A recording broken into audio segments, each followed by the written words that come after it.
নতুন এটা ভিডিঅ'লৈ welcome.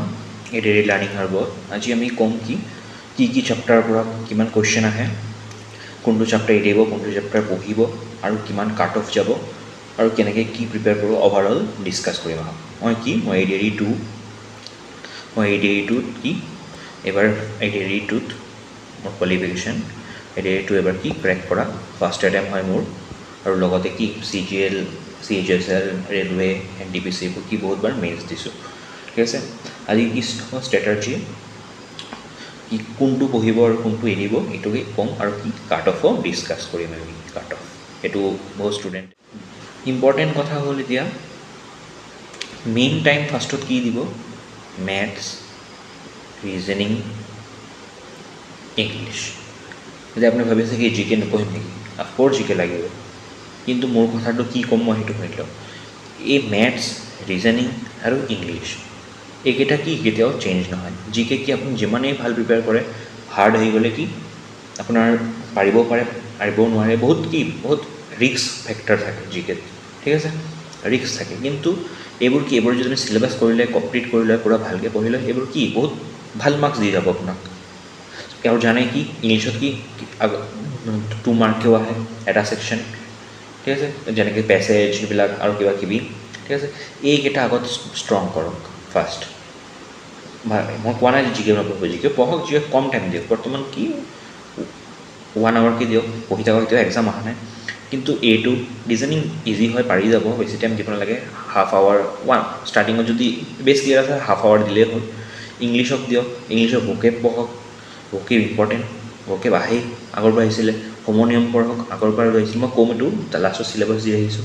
Maths কৰক, মেথছ ইম্পৰ্টেণ্ট। মেথছে আপোনাক বচাব। মেথছ জানে আপুনি, মেথছত একো কাটিব নোৱাৰে, আপুনি ডাইৰেক্ট আনচাৰ ওলাব, ৰাইট টিক দিব আৰু মাৰ্কছ পাব। এতিয়া আমি চিলেবাছটো চাওঁ, তাৰপিছত কাট অফো ক'ম, কোনবিলাক ইম্পৰ্টেণ্ট ৰিজনিঙৰ হয়, কোনবিলাক পৰা মেক্সিমাম পৰা আহে। যেনেকৈ হৈ গ'ল এইটো নাম্বাৰ এনাৰ্জি, ৱাৰ্ড এনাৰ্জি। ঠিক আছে, এইবোৰ আহে। ফিগাৰ এনাৰ্জি এইটো বহুত ইম্পৰ্টেণ্ট, লেটাৰ, নাম্বাৰ, কোডিং এইবোৰ। ঠিক আছে, ব্লাড ৰিলেশ্যন আহিবই, এটা দুটা কুৱেশ্যন, ডাইৰেক্ট চেণ্টেঞ্চ চাব পাৰে। চিটিং এৰেঞ্জমেণ্ট আগৰ পৰা আহিছিলে, পাজেলৰ কুৱেশ্যন। ঠিক আছে, ষ্টেটমেণ্ট এইটো নালাগে, ইয়াতে এডিআৰিত নাহে। মিৰ'ৰ ইমেজ, ৱাটাৰ ইমেজ এইবোৰ চাব, এইবোৰ ইজি একদম জল্দি হৈ যাব। মিচিং লেটাৰ বহুত ইম্পৰ্টেণ্ট। চিৰিজ PYQ চাব। অৰ্ডাৰ ৰেংকিং নাহে ইমান, আহিছিলে নেকি এটা দুটা কুৱেশ্যন চাব, আহিছিলে। চিলোগিজম আহিব, এইকেইটা ইম্পৰ্টেণ্ট। বেছিভাগ ৱাৰ্ড চাব, লেটাৰ কোডিং। ঠিক আছে, এইবোৰ মিচিং লেটাৰ এইবোৰ আহেই মেক্সিমাম, এইটো বেছি ইম্পৰ্টেণ্ট। এইবোৰৰ পৰাই মেক্সিমাম কুৱেশ্যন আহে। আহক চাওঁ আৰু নেক্সট কিহৰ পৰা কুৱেশ্যন আহে। মেথছৰ ইম্পৰ্টেণ্ট ক'ম, LCM আহে, চিম্প্লিফিকেশ্যন আহে। ঠিক আছে, এইবোৰ আহে। পাৰ্চেণ্টেজ বহুত important, ratio' important, average important. পাৰ্টনাৰশ্বিপৰ ইমান কুৱেশ্যন দেখা নাযায়, মিক্সচাৰ লেভেল কুৱেশ্যন দেখা নাযায়। এইটোৰ পৰা আহে question. Profit loss very important, discount very important, এইবিলাক ইম্পৰ্টেণ্ট। SI পৰা কুৱেশ্যন আহিব, CI পৰা কুৱেশ্যন আহিব। টাইমৰ ৱৰ্ক ইম্পৰ্টেণ্ট, টাইম ডিচিজন ইম্পৰ্টেঞ্চটো ইমান কুৱেশ্যন দেখা নাযায়। প্ৰাইভেট চিষ্টেম ইম্পৰ্টেণ্ট, বায়োগ্ৰাফি ইমান কুৱেশ্যন দেখা নাযায়। ত্ৰিকোণমিতি দেখা যায়, ইজিটো পঢ়িলেও হ'ল। মেনচুৰেশ্যন পঢ়িব আহে, জিঅ'মেট্ৰিও আহে কুৱেশ্যন। এলজেব্ৰা ইমান ইম্পৰ্টেণ্ট নহয়, ইমান কুৱেশ্যন অহা নাই যিমান আছাম প্ৰিভিয়াছ ইয়াৰ। মই এনালাইজ কৰিছোঁ, কৰি কৈছোঁ যে নিজে মই কোৱা নাই, আপোনালোকে এনালাইজ কৰিব পাৰে। ঠিক আছে, ত্ৰিকোণমিতিৰ বেছিক কৰিলে হ'ল, ইমান হাই লেভেল যাব নালাগে।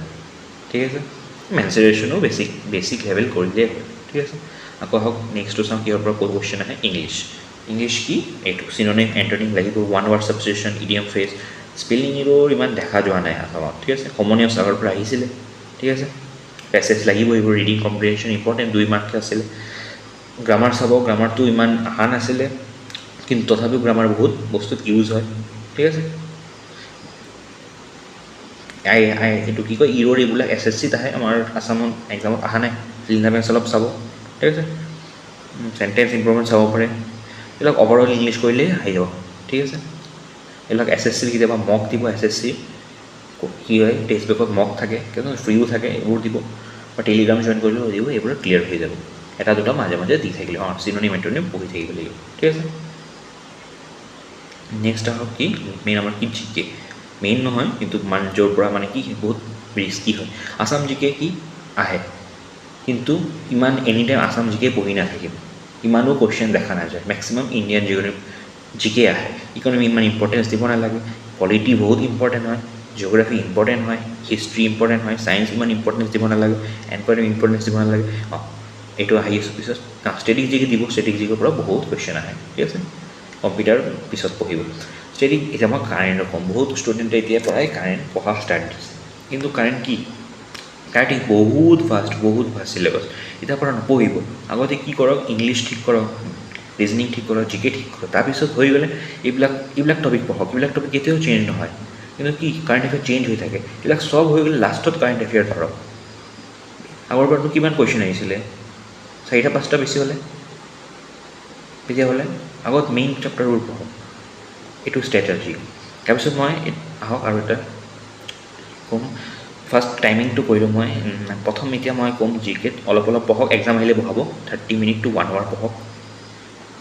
ইংলিছো এনেকৈ পঢ়ক, ঠিক আছে। বাকী এটা মক দিব, কিহৰ মক দিব, SSC মক দিয়ক, তাতে চব কভাৰ হৈ যাব। তাতে কি আজিকালি SSC মকটোত হেৰিও থাকে, ৰিডিং কম্প্ৰিহেনশ্যনো থাকে, ঠিক আছে। ভকেবটো থাকেই ইম্পৰ্টেণ্ট। মেথছত কৰক কি 2 hour দিয়ক, ঠিক আছে। ৰিজনিং হওক, যদি উইক হয় 1 hour দিয়ক, আৰু যদি ভাল নহ'লে 30 মিনিট মানে এইটো দিয়ক, ঠিক আছে। আপুনি মই ইয়াতে ধৰিলোঁ 30 মিনিট 1 hour, ঠিক আছে। এইটো কি হ'ব 3 hour, আৰু পিনে ধৰি লওক 1 hour, 4 hour যদি আপুনি কি ৱাৰ্কিং হয়, আপুনি ৱাৰ্কিঙৰ কাৰণে কৈছোঁ সেইটো কৰি দিয়ক, ঠিক আছে। আপুনি যদি ৱাৰ্কিং হয়, আৰু আপুনি যদি ৱাৰ্কিং নহয়, একদম আপোনাৰ যদি মই ধৰি লৈছোঁ কি হয়, আপোনাৰ বেছ বেয়া হয়, কি কৰক, জিকে একদম নাজানে ভালকৈ, জিকে কি 2 hour পঢ়িবই লাগিব। এবাৰ কি মেইনছো দি দিছে, এবাৰ ষ্টুডেণ্ট আৰু বেছি হ'ব, বহুতে চাইছে জব পাইছে, সিহঁতে চবেই ট্ৰাই কৰিব পাবলৈ, কম্পিটিশ্যনো বেছি হ'ব। জিকে 2 hour দিয়ক। মেথছ আপোনাৰ কি যদি বেছি উইক 3 hour দিয়ক। ৰিজনিং মই 1 hour ক'ম, ৰিজনিং বেছি কি হয় ফাষ্ট নহয়, চেছ হৈ যাব জলদি, 1 hour দিয়ক। ইংলিছো 2 hour দিয়ক, ঠিক আছে। আপুনি যদি ৱাৰ্কিং নহয় 2 hour কিব 5 hour 6 hour 8 hour, ঠিক আছে।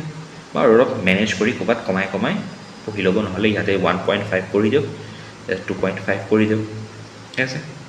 এইটো 1.5 কৰি দিয়ক, কিমান হ'ল এইটো 4 hour 5 hour 6 hour, 6 hourটো দিবই লাগিব ন পঢ়িব, ঠিক আছে। আৰু ৱাৰ্কিঙৰ কাৰণে কৈছোঁ মই কি কৰিব লাগিব। আৰু নেক্সট কথা হ'ল কি হ'ল ইম্পৰ্টেণ্ট, নেক্সট কথা হ'ল কাট অফ ইম্পৰ্টেণ্ট হয়। আগৰবাৰৰ নিচিনা যদি পেপাৰ হয়, মোক লাগে পেপাৰো হাৰ্ডেই হ'ব, পেপাৰ বা মডাৰেট হ'ব। এনেকুৱা যদি পেপাৰ হয় তো কি 120 পৰা 125 হ'ব। এইটো কিহত কৈছোঁ মই, ডিগ্ৰী, ঠিক আছে। এইচএছটো বহুত ফ্লাকচুৱেট হৈ থাকে, এইচএছটো হেৰি কৰিব পেপাৰ মানে এষ্টিমেট কৰিব দিগদাৰ হয়। ডিগ্ৰীত ইমানৰ পৰা আৰু বেছি যাব নালাগে যদি আগৰ নিচিনা পেপাৰ হয়, ঠিক আছে। মই মেথছটো নাজানো, মেথছত কি হয় ষ্টাৰ্টিং সময়ৰ লেভেলটো, এইটোৰ পৰাও বেছি নাজানো। কিন্তু টাৰ্গেট কি ল'ব আপোনালোকে, টাৰ্গেট 140 ৰাখিবই, নাভাবিব যে ইমানেই পাব লাগে, ইমান পাই যাম হৈ যাব, আগৰ নিচিনা নাযাবও পাৰে। এইটো ৰাখিব, তেতিয়াহ'লে এইটোত গৈ পাব। মইতো ক'ম আৰু বেছি ৰাখিব, 140 পৰা 150 ৰাখক, তেতিয়াহ'লে এইটোৰ ওচৰত পাব। আৰু মক দিয়ক, মেথছৰ মক দিয়ক, কমপ্লিট হ'ব। এটা চেপ্টাৰ কৰক, চেপ্টাৰ ৱাইজ মক দিয়ক। SSCত কি টেক্সট বুকত পাব, এটা চেপ্টাৰৰ মক দিয়ক, তেতিয়াহে হ'ব। ডিফাৰেণ্ট জবৰ পৰা কুৱেশ্যন কৰক, মই কুৱেশ্যন কৰাই ৰাখিছোঁ ইউটিউবত, এইবিলাক ভিডিঅ' চাওক, ঠিক আছে। নিজৰ স্কিলটো ইম্প্ৰুভ কৰিব লাগিব, তেতিয়াহে এক্সামত পাৰিব, নহ'লে এক্সাম হলত গৈ গ'লেও কি প্ৰব্লেম হ'ব, ঠিক আছে। ভিডিঅ'টো লাইক কৰিব, শ্বেয়াৰ কৰিব, ভাল লাগিলে ছাবস্ক্ৰাইব কৰিব। নতুন আৰু কি মেথছৰ আৰু ৰিজনিং মই কি ভিডিঅ' লৈ আহি থাকিম, লগতে কি ট্ৰিকো কেনেকৈ জল্দি কৰে, কেনেকৈ সলভ হয়, ট্ৰিকো দেখাই গৈ থাকিম, ঠিক আছে। Thank U.